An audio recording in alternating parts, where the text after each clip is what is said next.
lagi begini. Bisa lagi duduk gini. Bau wangi sebentar. Wangi aroma gitu. Aroma wangi. Mati. Iya, itu ada itu. Nanti beberapa jam kemudian pasti ada panggilan. Jadi seolah-olah kan gini, udah saya dulu, kamu nanti kan gitu.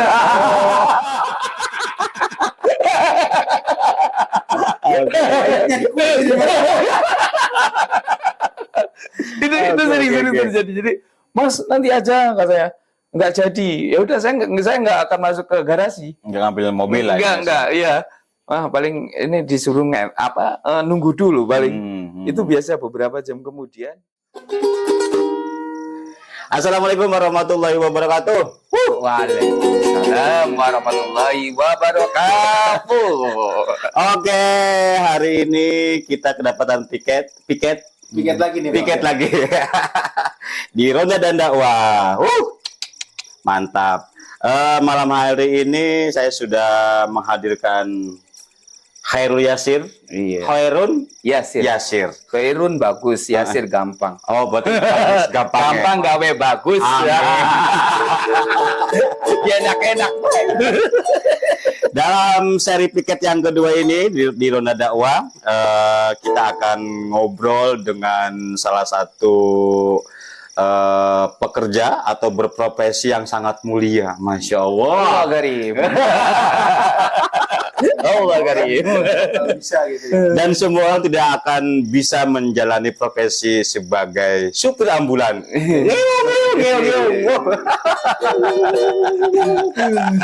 Ya, ini menarik. Kang Yasir atau saya nyebutnya Aing. Ini teman lama, teman satu kuliah. Di mana Ing? Pak Mina Isip. Alhamdulillah. Institut Studi Islam. Masih ingat?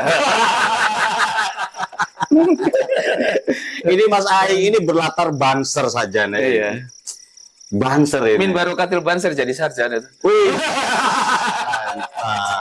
Min Barokatil Banser jadi sarjana, jadi berprofesi supir ambulan. Dan sekarang hidmah di NU ya, karena Lajisnu NU. Istimewa. Sehat ya Nasir? Alhamdulillah sehat. Anak-anak sudah aman, istri sudah di rumah, sudah pada tidur. Kondusif, terkendali. Alhamdulillah. Tadi di hari ini kemana saja rute ambulannya? Oh, untuk hari ini tadi pagi itu kita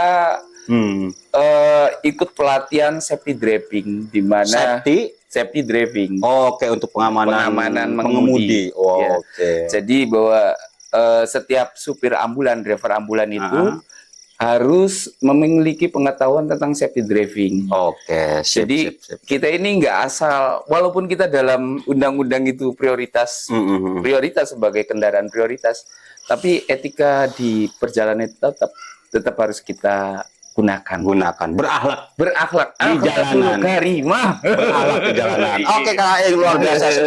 Sebelum kita lebih lanjut, ini ada co-host.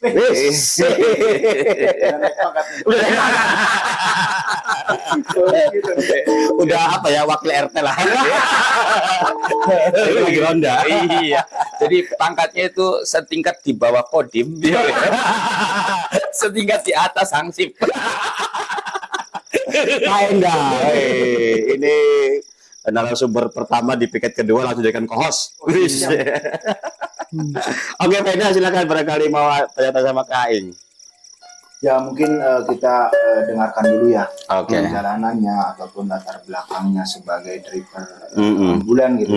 Kan kita juga masih awam ya. Awam. Istilahnya tuh caranya untuk syarat-syaratnya kan kita juga tidak tahu. Oke. Silakan Aing. Tentang awal mulai ya. Jadi awal mulanya saya menjadi driver itu ditarik di Lajisnu, dan memang saya tidak punya pengalaman tentang mengendari ambulan itu nggak ada. Akan tetapi mungkin dari kuliah ya, zaman kuliah dulu. Bawa jabon. Bawa jabon itu naik turun gunung ya, bawa jabon. Terus bahkan kuliah itu sambil nyupir.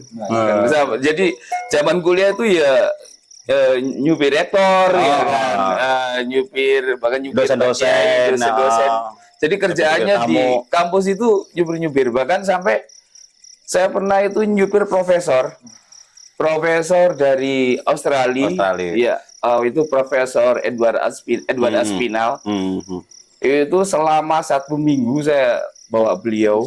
Iya, Edward Aspinall. Jadi ketika kita di kampus bukan hanya mengenal orang-orang Indonesia saja, tapi dari Amerika, dari Australia, kita mengenal beliau. Walaupun kadang-kadang bahasa Inggrisnya belepotan. Ngerti tapi Nggak bisa ngomong. Iya. Yes dan no. Yes no. Bahkan misalnya beli yes, I don't know. Aing tahun berapa sampean memulai menjadi profesi ya supir ambulan ya? Iya, driver ambulan itu 2000 hampir akhir 2002 ya. Akhir 2002 dan pertama kali membawa jenazah. Pertama kali membawa jenazah itu ada teman Banser juga. Oh iya. Jadi Banser kawal Banser. Iya. Jadi teman Banser ini orang tuanya meninggal di rumah sakit. Oke. Setelah itu dia cari ambulan. Yaudah nggak usah pesan ambulan rumah sakit. NU sudah punya ambulan, saya bilang. Oke. Akhirnya menggunakan ambulan NU itu. Setelah menggunakan ambulan NU itu sudah sebagai profesi supra pun hanya sebatas menemani, hanya membantu saat itu. Sudah. Cuma awal pertama kali. Iya, pertama kali membawa jenazah pada saat itu. Nah, kata saya, ayo ikut, saya bilang kan gitu. Enggak, saya bawa motor. Jadi saya gimana sendirian? Saya sendirian. Bawa sendirian. Uji kompetensi. Bawa ambulan itu sendirian. Cuman karena jenazah ini orang kenal, saya nggak punya ini ya, saya nggak punya rasa takut dan lain sebagainya tuh nggak ada. Nggak ada rasa takut. Cuman pas pulangnya ini malah yang agak gimana, merinding gitu. Ya takut ada apa? Pas pulangnya itu agak merinding. Itu jauh jaraknya. Oh, di Cirebon Utara lah, bagian utara. Oke, lumayan jauh lah ya. Lumayan jauh kan, daerah-daerah masih di daerah lah ya. Iya, satu Cirebon, tapi kalau daerah utara itu kan banyak toang-toang. Malam katanya, malam itu jam 1 itu. Masya Allah. Jam 1. Setelah menurunkan jenazah, udah saya pamit pulang sama keluarga. Cuma perasaan saya ini nggak enak banget. Akhirnya saya berhenti di depan masjid. Yang masjidnya masih sepi, nggak ada orang. Sambil rokokan nunggu orang lewat gitu kan. Ya, cari teman. Dari teman pulang. Setelah itu, ketika saat jam 3-an ya, jam 3 itu kan ada orang mau berangkat ke pasar kan. Nah, ada temen ini orang berangkat ke pasar. Saya ikutin lah dari belakang kan. Orangnya kenceng lari. Saya juga lari juga. Oke, benar. Ini pertama kali pengalaman membawa ambulan dan saat itu juga membawa jenazah. Wow. Tahan dulu, ini jangan sampai misisnya keluar dulu. Iya. Ini belum. Oke. Nah, ini kan berarti dari tahun 2022. Dan itu ambulan punya Rajisnu. Rajisnu Kabupaten apa punya pusat? Ini kita punya kecamatan. Oh, MWC. MWC NU Sumber. Kenapa MWC NU Sumber ini ingin membeli ambulan? Karena gini, pada saat itu ada orang di sekitar kecamatan Sumber, dia nggak mampu untuk ketika keluarganya meninggal, nggak mampu untuk membayar ambulan itu. Dari rumah sakit. Ambulan dari rumah sakit. Akhirnya RT itu patungan untuk bayar ambulan. Nah, dari pengalaman itulah, ayo kita harus punya ambulan sendiri. Oh, MWC Sumber berangkat dari pengalaman warganya. Iya. Ketika membawa pulang ambulan dari rumah sakit tidak mampu bayar. Oh, sehingga punya ide lah. Iya. Inisiatifnya. Seperti wah, keren ya. Iya. semangat untuk membantu masyarakatnya. Iya. Dan dari tahun 2022 juga ya? Iya, tahun 2002. Ya? Oke. Dan sekarang ada berapa unit? Sekarang alhamdulillah kita udah punya 2 unit. Wow. Pertama Luxio, yang kedua Isuzu D-Max. Oke, berarti artinya rame, laku ya ambulan itu ya? Kita dalam sehari itu bisa paling banyak itu 7 trip. 7 trip? 7 trip. Itu jenazah semua atau gimana? Campur. Oh, campur. Kita campur. Kadang kita bawa emergency, kadang pendampingan pasien. Kalau pendampingan pasien itu seperti ini. Misalkan ada dalam satu desa itu ada pasien stroke. Nah, karena stroke ini nggak mungkin dibawa oleh siaga desa. Akhirnya kita bantu dengan alat yang sudah ada di ambulan itu. Alhamdulillah alat kita komplit dari mulai skop sampai stretcher. Skop itu jadi ketika pasien nggak bisa bangun, itu pakai alat yang namanya skop.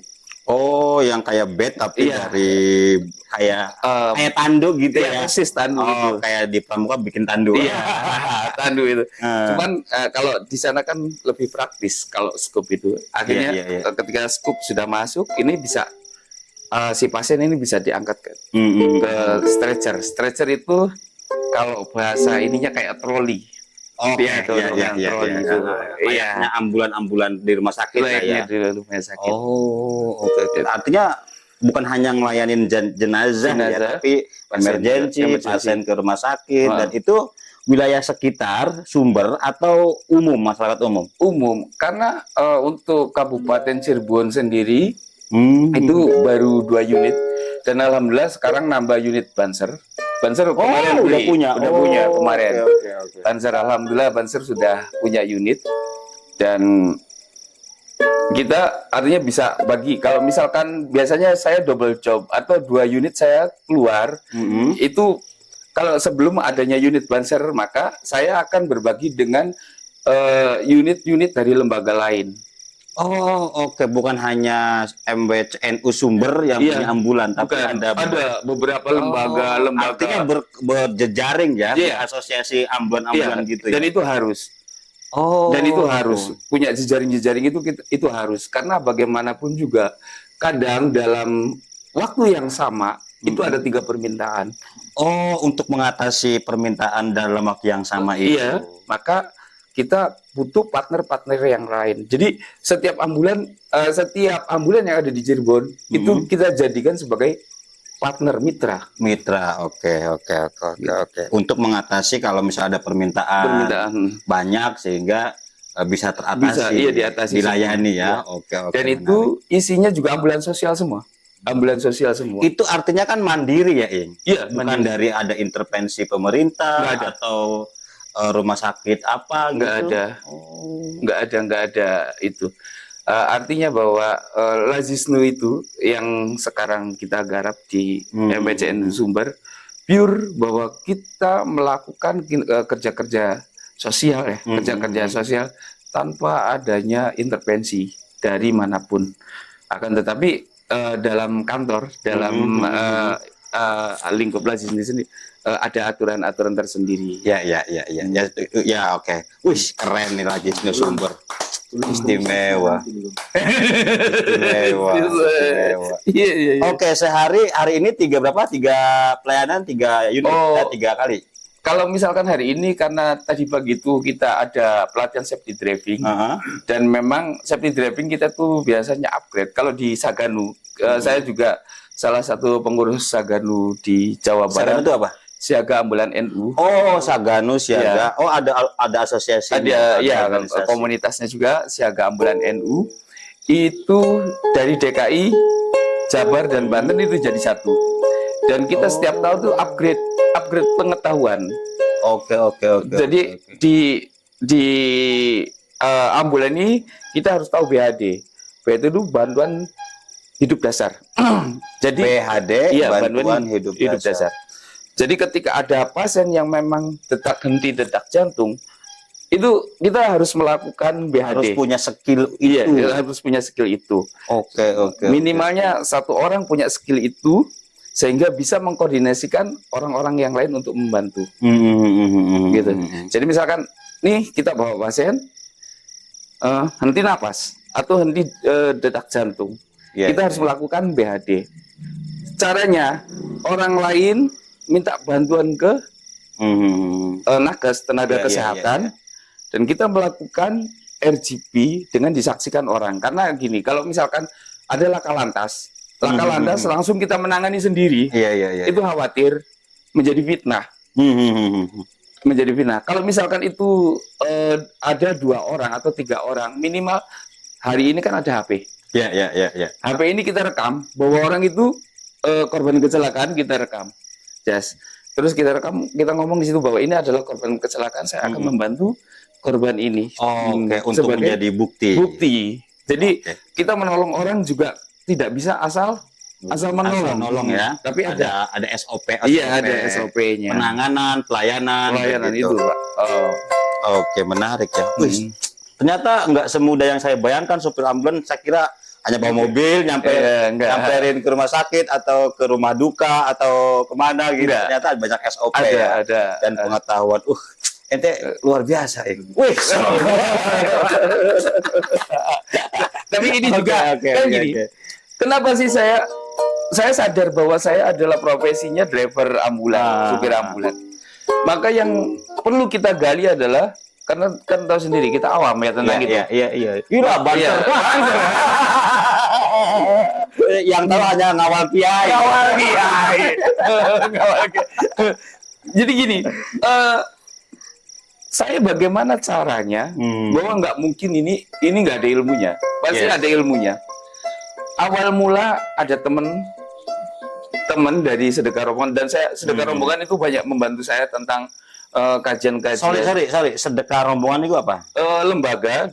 Dia sama bergerak dalam bidang sosial juga, ambulan juga. Mereka mengajak saya, ayo Kang, ikut apa? Ikut BHD. BHD itu apa? Karena saya awam kan. Oh, BHD itu ketika jenengan bawa pasien, terus pasien itu henti nafas, emergency gitu, henti nafas. Terus sampai itu harus dituntut, harus bisa gitu. Gitu. Oh, akhirnya saya baru belajar dari situ. Dan saya banyak belajar itu awalnya dari teman-teman, dari komunitas itu. Saya terima kasih pada teman-teman komunitas SR, Dompet Duafa, Rumah Zakat. Keren. Terima kasih banyak. Dengan adanya teman-teman ini, saya banyak menggali wawasan dari teman-teman ini, pengetahuan ini. Untuk kegiatan-kegiatan sosial di masyarakat. Dan awal mulanya itu. Nah, setelah banyak pengetahuan, pertama BHD dulu, belum safety driving. Safety driving, habis saya baru 2 tahun itu langsung ditarik di Sekjen Puma. Nah, ada komunitas lagi nih, namanya Puma, Perkumpulan Unit Ambulan Nusantara. Nah ini Nusantara. Dari mulai Aceh, NTT, NTB sampai Sulawesi itu ada komunitasnya. Dan enaknya kita kalau di Puma itu, misalkan ada trouble nih kita di jalan, saat bawa orang yang ada di sekitar kita trouble itu akan bantu. Oke, karena punya asosiasi itu ya, langsung saling memberitahu ya. Saling memberitahu itu uniknya. Dengan Pendah, barangkali ada pertanyaan. Ya, balik lagi ya kan dari pengalaman kita dapat ilmu ilmu buat sendiri, dan setidaknya dibantu dengan ilmu itu buat nolong tetangga. Sendiri. Iya. Tapi ya mungkin yang lain pada nungguin mistisnya nih.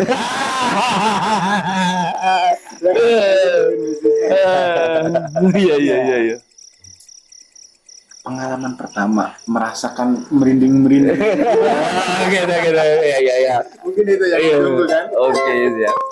Sebetulnya di ambulan tuh nggak seperti orang bayangkan. Bahwa ambulan itu sebenarnya asik gitu. Oh, asik. Asiknya apa? Satu, kita bisa menolong orang, banyak teman, banyak kawan, banyak saudara. Itu yang ada di ambulan. Kadang-kadang di jalan ini, yang sering saya, Kang kemana Kang? Saya udah lupa ini siapa gitu kan. Oh, banyak teman. Iya, banyak teman, banyak kawan, banyak saudara. Kadang-kadang pernah saya bawa, misalkan keluarganya atau apa, terus karena itu kan sudah lama gitu kan.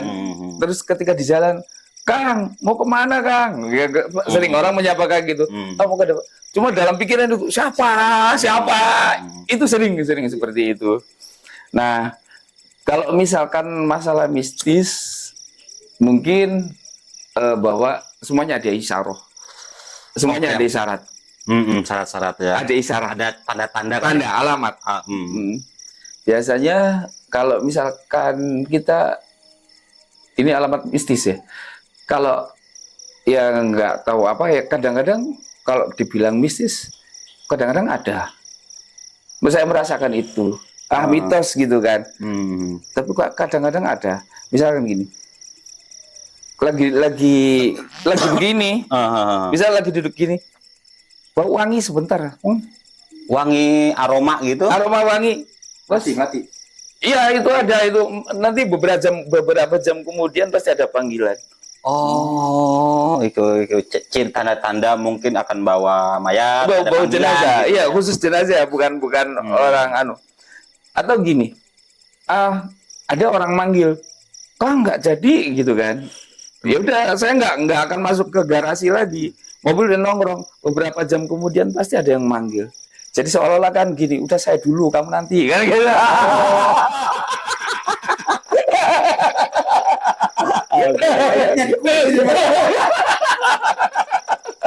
Itu sering terjadi. Jadi, Mas nanti aja katanya. Nggak jadi. Ya udah, saya nggak akan masuk ke garasi. Nggak ngambil mobil lah. Nggak, iya. Paling ini disuruh nunggu dulu paling. Itu biasa beberapa jam kemudian ada panggilan masuk. Itu sering firasat begitu ya. Sering Ketika orang terjadi. menggagalkan orderan misalnya, tiba-tiba akan ada panggilan berikutnya. Itu sering terjadi. Okay. Kalau di perjalanan jauh, paling jauh di mana? Saya paling jauh itu Lamongan, Sleman, terus luar pulau? Semarang. Luar pulau? Alhamdulillah luar pulau kemarin itu gagal. Gagal. Oke. Batal kemarin. Biasanya yang diantar itu, yang jauh-jauh itu apakah jenazah? Jenazah yang apa? Yang celaka atau apa? Celaka pernah. Sendiri itu ke Tasik ya.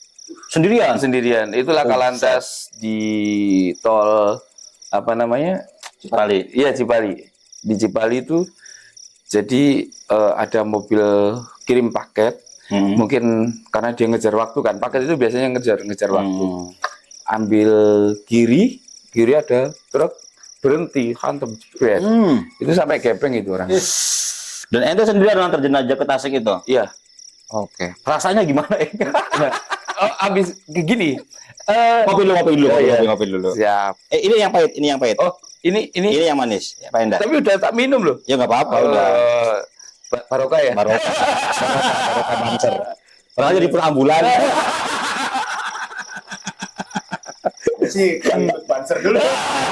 Tapi memang 95% ambulan Saga NU itu 95% diisi oleh Banser. Oh, oke. Karena Banser kan sudah biasa prihatin.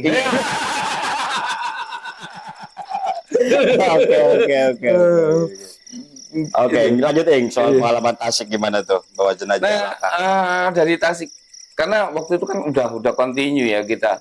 Kadang-kadang ngantor sampai Jakarta, kadang-kadang Banten juga pernah, Tegal. Bahkan nanti ceritanya nanti itu. Oke. Ada lagi. Kalau ke Cikatomas, jadi sore maghrib itu saya keluar dari rumah sakit, meluncur ke Cikatomas, jebret. Cikatomas itu apa? Daerah Tasik sana. Oh, di Tasik. Iya, dan jalannya naik turun gunung lah, naik turun gunung. Persis kayak Garut, hampir mirip kayak Garut. Nah, nyampe sana, yang bikin saya haru itu, jenazah itu kira-kira kalau misalkan sini Watubela itu berapa kilometer itu? Iya, sini Watubela 2 kilo lah. 2 kilo. Dari sini ke Watubela, motor itu udah banyak, Kang. Yang jemput itu anak motoran semua. Maksudnya jemput yang ngiring? Yang jemput jenazah. Yang membuka jalan bahasanya? Iya, yang buka jalan. Oh. Itu hampir ratusan orang. Anak muda semua.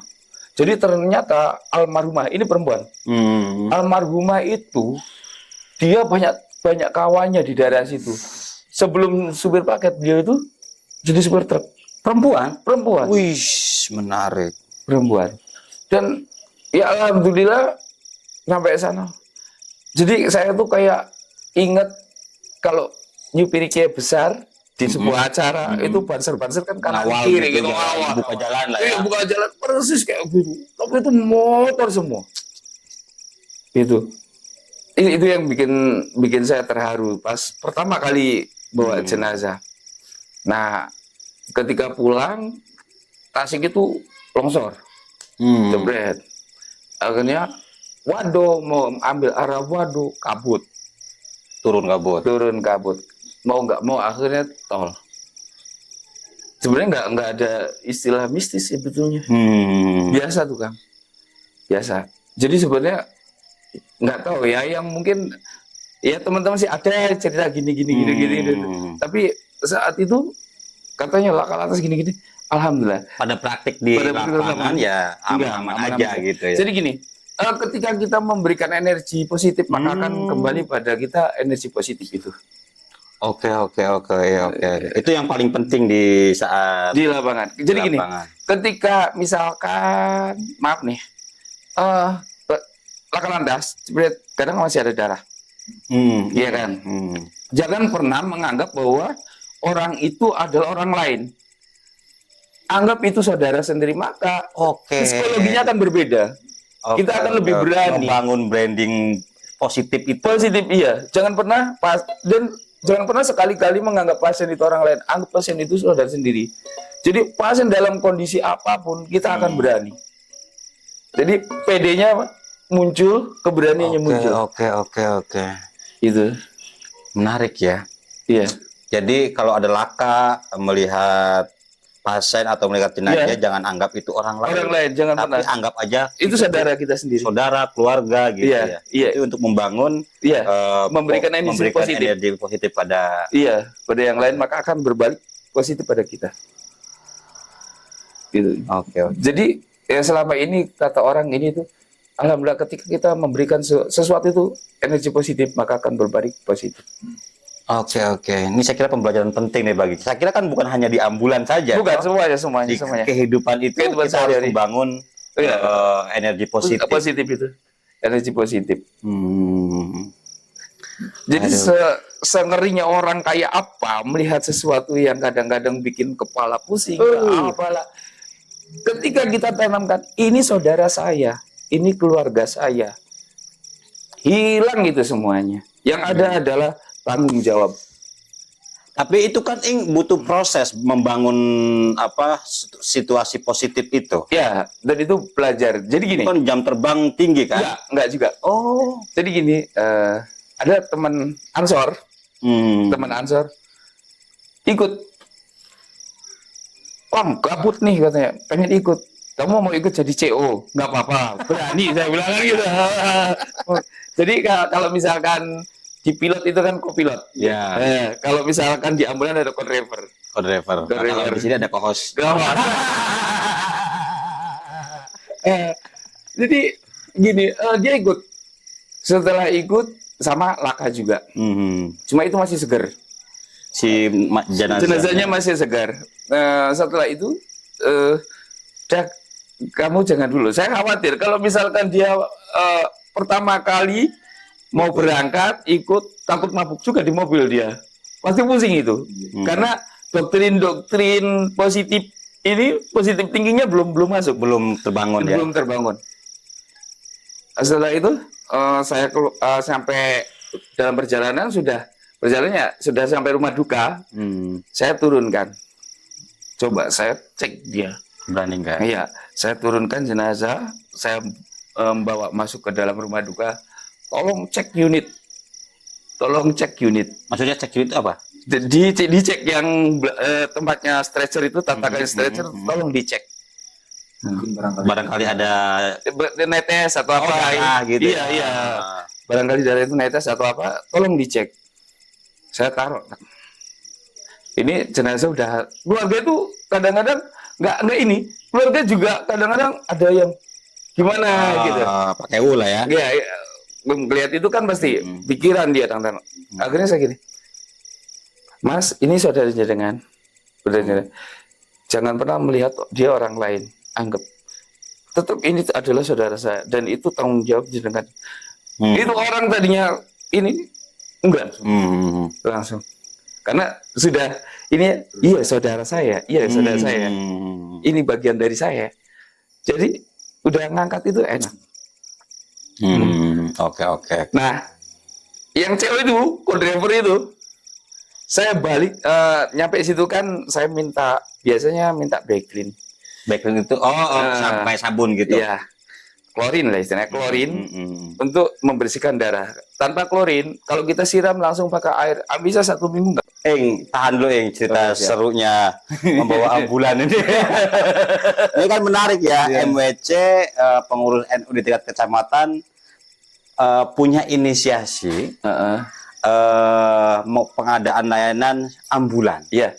Ini inisiatif dari siapa dan juga dana untuk membeli unit mobil ambulan itu seperti apa ya? Oh ya begini, kalau kita di MWC Sumber kan awalnya gimana nih kita pengen punya unit, maka yang pertama kali kita sebarkan dulu kaleng koin tuh. Kaleng koin. Iya, kaleng koin Lazisnu, Kecamatan Sumber kita sebarkan di masyarakat, di toko-toko, di warung-warung kita sebarkan dan donatur ya. Itu pertama kali itu dapat kisaran 1 bulan itu hampir 100 juta. Wih. Itu hanya di Sumber aja, Kecamatan Sumber. Itu plus sama donatur ya, donatur yang donatur yang besar. Itu nah tinggal 150 juta karena harganya 250 juta itu. Maka yang 150 kita angsur selama 1 tahun. Kita angsur selama 1 tahun. Jadi itu kita ngambilnya di koperasinya NU. Koperasinya NU. Jadi kita ngambil dari koperasi NU, kita beli jadi kesana kan cash kan. Jadi saya ngangsur ke koperasinya NU. Nah setiap bulan itu 10 juta. Itu hasilnya dari kaleng koin. Oke. Dari kaleng koin itu kita untuk bayar unit. Itu strategi menggapai mimpi. Iya. Cuma ya satu pelayanan ambulan itulah ya. Iya, satu ketika melakukan itu komitmen, semangat apapun yang terjadi yang penting mimpi itu terwujud dan alhamdulillah sekarang udah unit. Istimewa, keren. Keren ya MWC Sumber ya. Dan dan sekarang udah lunas ya. Alhamdulillah lunas semua. Kita 2 unit itu tuh nggak ada hutang. Kaleng itu masih ada sekarang. Masih ada dan itu untuk operasional 2 unit itu. Oke. 2 unit. 2 unit. Jadi untuk bensinnya, untuk perawatannya. Jadi pokoknya 5.000 kilometer kita udah cepat ganti oli. Oke. Terus kalau misalkan ini udah berapa operasional unit lah ya. Iya, untuk operasional. Nah, ente sendiri gimana, Ing? Bisa rohnya atau honore gitu? Alhamdulillah UMR. Kesejahteraan driver UMR ya. Alhamdulillah UMR. Menarik, ini artinya profesional sekali ini. Bisa saya berubah profesi nih. Oke. Ada satu hal yang menarik dari kisah Aing atau Yasir dari profesi ambulan, bahwa supir ambulan, dan saya kira tidak semua orang mampu menjalani profesi ini. Dan satu hal menarik bahwa katanya di ambulan itu mistis ya, ternyata tidak. Ternyata ada rumusnya, ada kuncinya. Iya. Dan ini menarik sekali. Kunci atau rumus ketika menghilangkan rasa takut, menghilangkan rasa ketakutan itu ya, was-was gitu ya. Ternyata yang pertama, langkah pertama adalah membangun energi positif terhadap segala hal sehingga positif itu akan berbalik kepada kita sendiri. Oke, dan saya kira ini bukan hanya di profesi sebagai driver ambulan ya, dan ini seharusnya di semua profesi punya strategi ini gitu loh. Menarik. Oke, Ing, dari sekian kisah cerita, sekian macam-macam membawa unit layanan gitu, kira-kira apa hikmah dari semua ini? Saya tuh gini, pertama kali saya punya anak, saya ngepel Pak Buya. Buya, oke. Buya, saya minta doanya untuk anak saya. Gampang, simpel Buyanya. Mudah-mudahan anakmu bermanfaat bagi orang banyak. Selesai. Dan itu yang saya pegang. Bukan berarti doa itu memang doanya untuk anak saya, tapi doa itu saya angan-angan. Oh ya, bahwa hidup itu bagaimana saya memberikan manfaat pada orang lain. Iya. Khairun nas anfa'uhum linnas. Sebaik-baiknya hidup adalah memberi manfaat kepada orang lain. Jadi hidup kita, bagaimana hidup kita bermanfaat bagi orang lain. Kalau misalkan kita hanya cari dunia. Jadi gini, di Ambul ini ada hikmah juga sih sebetulnya, ada hikmah. Ada. Semuanya ada hikmahnya semua. Saya bersyukur ketika kita masih diberi kesehatan. Walaupun kadang-kadang hidup pas-pasan. Tapi saya dengan ente Dul, mungkin hari ini tuh bersyukur Kang. Bersyukur dulu itu makan aja sehari itu. Zaman di kampus itu roti itu potongan gitu. Itu sehari satu roti itu potongan. Kalau nggak ada yang nggak ada. Kalau banyak lagi ada ya banyak. Atau belatungan. Jadi taraf hidup kita segini nih, alhamdulillah udah luar biasa. Kita punya segalanya. Artinya dulu sepeda motor aja nggak punya saya. Sekarang alhamdulillah, walaupun kadang-kadang juga kan alhamdulillah punya gitu kan. Mobil punya 2 unit. Mobil 2 unit. Ini alhamdulillah. Oh, Sugi beliin 2 ini. Jadi gini, ketika saya bawa pasien itu kadang-kadang renung. Oh ya. Sekaya apapun kita, harta ada, mobil mewah gitu kan, makan di selang, makan itu cuma susu pakai selang doang. Apa yang nikmat? Kita ini hidup masih bisa menghirup napas kayak gini, nggak dibantu oksigen, itu udah alhamdulillah banget. Jadi ya memang kita itu disuruh kaya ya, disuruh menjadi orang kaya itu disuruh sebetulnya, disuruh. Tapi nggak hawak-hawak banget gitu, nggak kemaruk lah, nggak kemaruk, nggak serakah banget dengan melihat itu. Oh ya, ternyata sekaya-kayanya, hebat-hebatnya orang, tapi ketika minum, di dalam ambulan itu udah hidup nggak bisa apa-apa, cuma ketip-ketip matanya doang.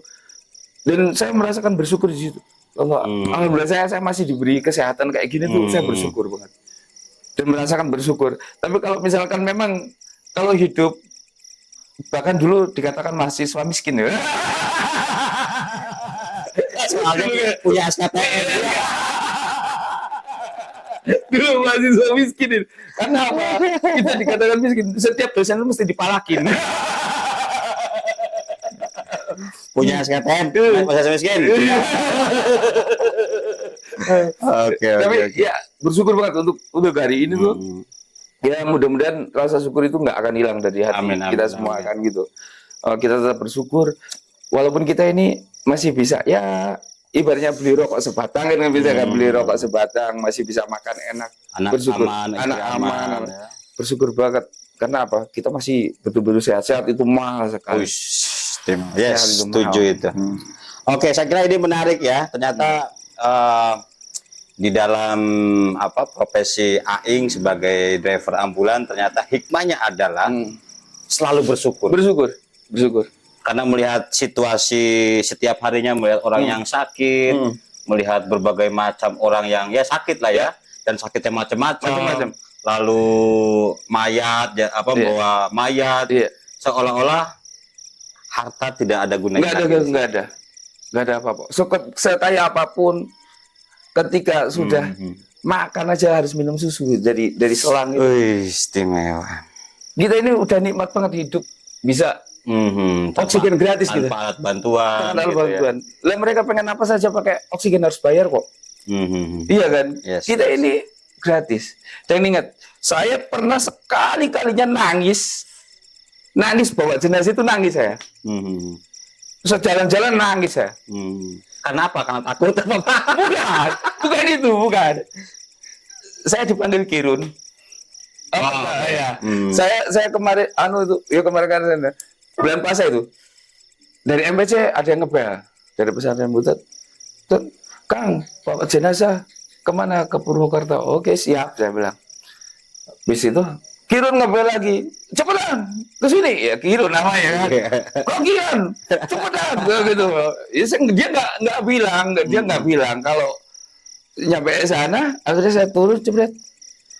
Yang ninggal itu teman sendiri. Kita, teman sekampus, teman main. Teman main itu saya nangis. Cuma kalau nangis sampai anu kan, gimana gitu kan? Ya Allah, dalam hati. Kemarin masih bisa ketawa. Ya kalau saya kan gini orangnya, bisa ketawa sedikit. Nangis saya situ. Mau ngisek-ngisek kan malu, ada keluarganya. Itu di jalan itu. Toh. Ternyata, ya Allah, saya buru-beli, Giron ya, buru-beli apa? Buru kan kalau di kamar jalan kadang-kadang gitu juga gitu. Kakek gitu. Buru-beli. Buka. Itu barusan nangis ya. Cuma nangisnya kan nggak agak gengsi karena banyak orang kan gitu. Tapi aja gengsi. Cuma aduh malu begitu. Cuma nangis ya. Oh, Kirun tahu bahwa itu Triyanto. Triyanto tahu. Jadi sampai pesantren dan alhamdulillah banyak yang doakan juga. Dari pesantren dulu. Ke pesantren dulu, habis pesantren sampai sana langsung Purwokerto banyak juga. Alhamdulillah banyak yang doakan. Dan itu baru merasakan saya bawa jenazah nangis ya itu. Teman sendiri. Oke. Terima kasih. Ini Ronda dan dakwah di episode 2 ini kita banyak hikmah, banyak bersyukur, kita hidup sehat tanpa ada alat bantuan. Istimewa ini. Sehat-sehat, Ing. Amin. Untuk terus bermanfaat untuk orang lain. Amin. Dan juga sampean keluarga anak terus sehat, selalu bahagia di kehidupan ini. Dan ini saya kira di Ronda dan dakwah piket kedua ini penuh manfaat sekali, memberikan inspirasi buat teman-teman untuk selalu berbuat baik, untuk selalu memberikan manfaat kepada orang lain, dan jangan lupa membangun energi positif untuk diri kita sendiri, sehingga berbalik untuk kita ya. Itu kuncinya. Positivisme. Itu sudah supi banget. Itu kan ilmu yang lewat aja ke telinga, cuma masih kerekam gitu. Oke, menarik. Ya, tadi hikmahnya dari semua yang dilakukan oleh Aing ini, dia sebagai driver ambulan, disitulah dia mempunyai makna. Makna bersyukur. Kita diberikan kesehatan, diberikan kesehatan jasmani gitu. Dan Aing mengambil hikmah dari sebagai profesinya, selalu bersyukur kita diberikan kesehatan. Dan selalu membangun positif. Pada diri kita sendiri. Saya kira ini penting pembelajaran di piket kedua Ronda dakwah ini. Pak Ida, ada closing statement? Closingnya ya pokoknya mah next tunggu ronda yang ketiga. Oke. Terima kasih, sehat-sehat pokoknya selalu sehat sehingga terus bermanfaat untuk orang banyak. Sama-sama. Oke, dadah.